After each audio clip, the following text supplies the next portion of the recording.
Hey everyone, Obsessive Prepper AZ. Finally, the long-awaited video of how to can sausage. I have only ever canned sausage with broth in it. I've had real good success with it. So I've had so many comments from people that have complained about the taste when they can their sausage and hamburger with broth. I have always had success. I don't know what kinds of meats and things people are using. This is what I use for my sausage. I love Jimmy Dean's hot sausage. I will not buy any other product. I just really have had good success, and I like the taste of their hot sausage. Right now, we're in December. What are we at? We're December 12th right now, so 12/12/12. And Walmart has it on sale, or their price, for $2.50 for a pound. The grocery stores are like $3.69. Some of the grocery stores are buy one get one free, but you can't even come close to the $2.50 that Walmart has right now. So I bought 24 pounds of the Jimmy Dean sausage. Now, I normally, when I cook, I don't do videos, so I don't normally measure things, and so I had to find out what fit into a pint jar. So I went ahead and fried up. I thought it was going to take a pound and a half of the sausage. So you can see I've got like half a pound still left. It actually holds exactly 1 pound of the sausage. So one of the tubes of sausage is what fits into a pint. So I'm not going to do all 24. I'm only going to do 14 pints tonight, and then I'm going to freeze the other ones. We use sausage all the time, and I cook breakfast for all my friends and people all the time, so I can always use the extra ones that I bought. So today I'm only going to use 14 of the packages, so 14 pounds. So I've got my 14 pints. I love the wide mouth pints, and what I'm going to do is I've already washed these in my dishwasher on the sterilization and heat. What I do from there is I stick it in my oven at 250, 300 degrees until I'm ready to pull them out. Then when they come out, they're piping hot, they're sterilized, and then I will fill the meat inside of them. Basically what you need is your funnel. I've got a Presto 23 quart Presto cooker. It'll hold 7 quarts or 14 pints. I love my Presto cooker. I use it all the time. People go out and buy the All-American. Whoop, that was my weight on the top. They go buy the All-American. If you've got the money and you want to buy that, but for give or take $100, you can buy this Presto one, and I've used the heck out of it. Basically, your jar lifter, your lid lifters, and then what you'll want to do is put your rings inside and your caps inside some water. You don't ever want to boil it. You just want it hot. It'll destroy the rubber inside that sticks to your jars. So bottom line, put them on the stove. Don't get them to boiling. Just keep them extremely hot, and then put them on your jars. So what I'm going to do is I'm going to go ahead and open these all up. I'm going to get to frying my meat, and I'll get back to you before I start loading them. Okay, quickly, I just got all of my my sausage fried up. I've got 7 pounds in this pan here, and then I've also got 7 pounds in this pan. Basically, I've got it completely fried up. I wanted to show you something that I'm trying for the first time ever, and that is this batch here. What I decided to do, because I love chorizo, and what I decided to do was buy a package of this Tampico chorizo mix. It is in your Latin food aisle. I put the entire package in this 7 pounds of sausage, and let me tell you, it turns out just like chorizo. It's the taste. It is awesome. So I love chorizo and eggs and like fried potatoes and tortillas. So I think this is going to work out great. You can definitely see a darker color than my sausage over there.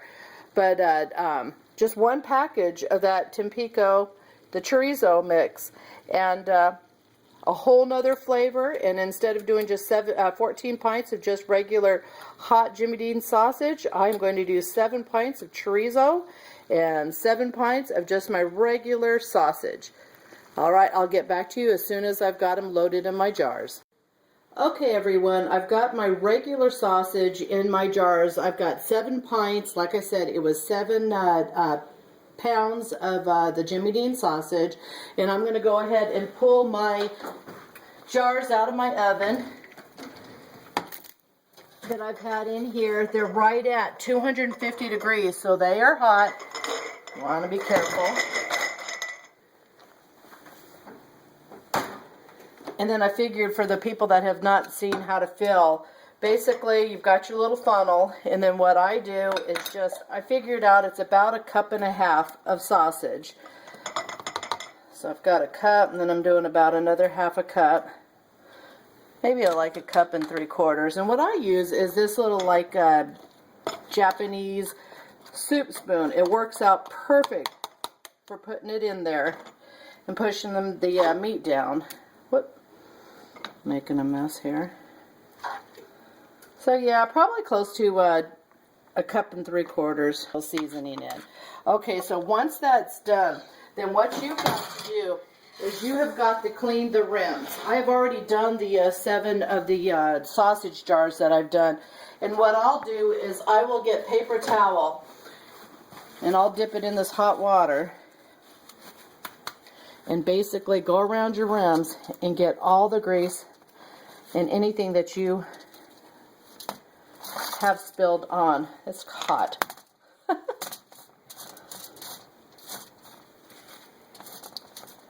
On your rims, because if you don't get it really clean, then what you'll have is in the processing, the caps won't seal correctly. And what a shame when you spend all that time doing this and then not have them sealed.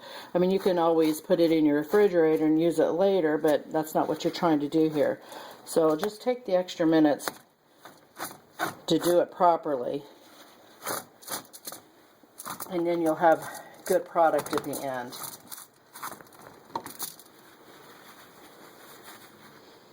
Canning's always better to do in the wintertime too, because it's so hot. Alright, got that done. So now what I'm going to do is I'm going to get my lids on my jars. This is not working with me here. And so what you're going to do is get them put on.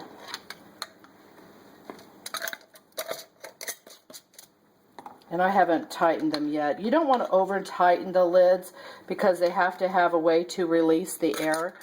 But you want them just a little snug before you put them in the pressure cooker.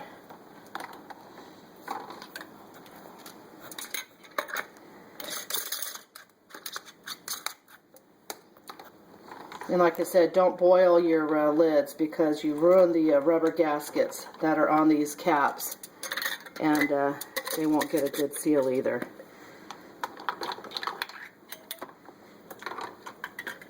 Well, darn it. I've got 2 of them here.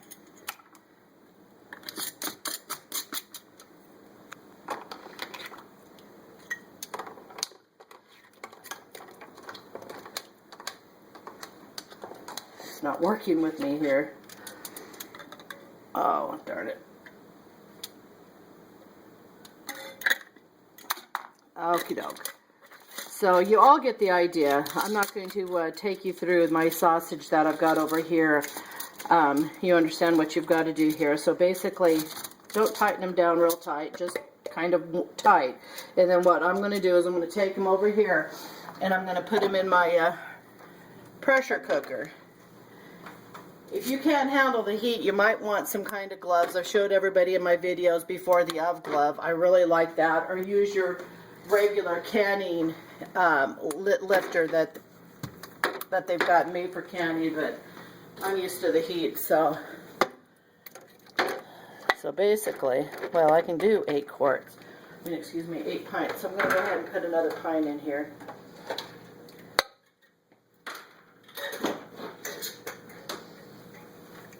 And there's the 8th one.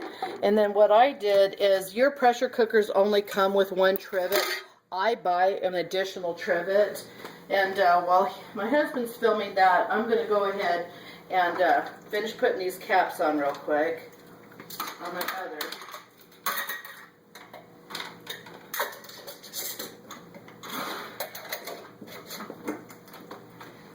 I started this project, give or take, at 8 o'clock tonight. It took me about 30 minutes to fry the hamburger. And I think the longest time that you've got to deal with when you're doing a project like this is getting your pressure canner up to the right temperature and then cooking it. Basically, your pints, you're going to cook for 75 minutes. If you do quarts, then you're going to cook it for 90 minutes. And I'm in here, my elevation here in Arizona is 11 pounds of pressure. So wherever you're at, you need to make sure what your pounds of pressure is and go by the rule of whatever it is. Easy guideline is look it up on Google. Now, I was brain dead when I told you originally that I was it only did 14 pints. It is 16 pints, but I don't know what I was thinking. So anyways, basically, you've got them in there. I've got my trivet. You get this loaded up and sealed. Then what I'm going to do is this has to get to boiling. This little cap part will pop up. Can't get it with my finger. Once it starts releasing the air and venting, I will time it for 10 minutes. And basically what you want to do is get all the air out of it. So by letting it, just time it for 10 minutes, let it vent out. Once it's done, then what you're going to do is put your weight on top. You're going to build it, like I said, up to 11 pounds of pressure. That's where I'm at in Arizona. Get it to 11 pounds of pressure. And then you can start backing up the heat. And then for pints, you cook for 75 minutes, for quarts for 90 minutes. Now, you never want it to drop below the 11 pounds of pressure. If you do that, then you have to start the entire processing time over, and that's a pain. So,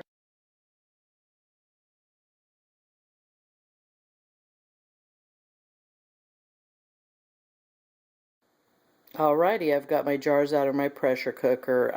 It's now 11:30 at night. It's been 3.5 hours, 75 minutes of cooking time, and then it takes about a half an hour for your pressure cooker to cool down and get down where you can actually open up the lid to get your jars out. Something that I hadn't mentioned before is add some vinegar to your water.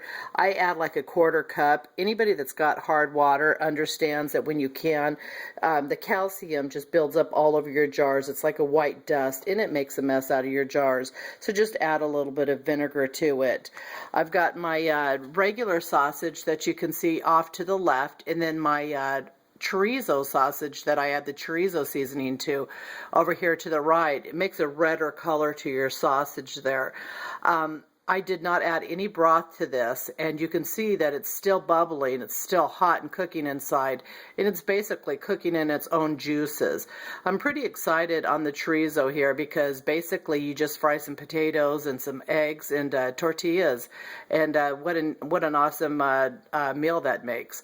So I hope you enjoyed this video. I am sorry that it took a long time for you to watch this and for me to do, but I think that showing you all the steps of canning and gives you an idea of all the proper ways to do it. So I hope you enjoyed it and you all have a blessed evening.